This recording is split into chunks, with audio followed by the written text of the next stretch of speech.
আমরা না এবার হাজবেন্ড ওয়াইফ গেম খেলবো। Okay. আমি তোমাকে 3টে প্রশ্ন করব, তারপর তুমি আমাকে 3টে প্রশ্ন করবে। ওকে। Question number 1। হ্যাঁ। একটা ঘরে প্রচুর মেয়েরা রয়েছে, তার সঙ্গে আমিও রয়েছি। এবার তুমি সেই ঘরে ঢুকেছো, তুমি কাকে চুজ করবে? অবভিয়াসলি তোমাকে। কোয়েশ্চেন সেটা ছিলই না। কোয়েশ্চেন হচ্ছে, যখন তুমি জেনে গেছো যে ওই ঘরে অত মেয়ে আছে, তুমি ঘরে ঢুকলে কেন?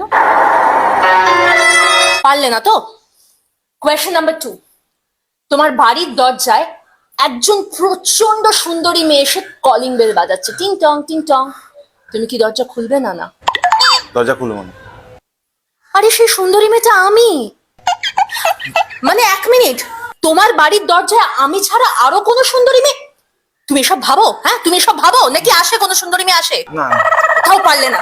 এবার কিন্তু পারতেই হবে। Last question. আচ্ছা, কোয়েশ্চেন নাম্বার 3। তোমার একটা ফেভারিট জিনিস রাখা আছে, আর তার পাশে আমি আছি। কাকে চুজ করবে তুমি? অবভিয়াসলি তোমাকে। ও, তার মানে আমি তোমার ফেভারিট জিনিস নই? মানে আমি তোমার ফেভারিট নই? গড, পূজা ঠিকই বলেছিল, you are cheating on me. Divorce. আমি দুঃখে মইরা যাই, আমি লজ্জা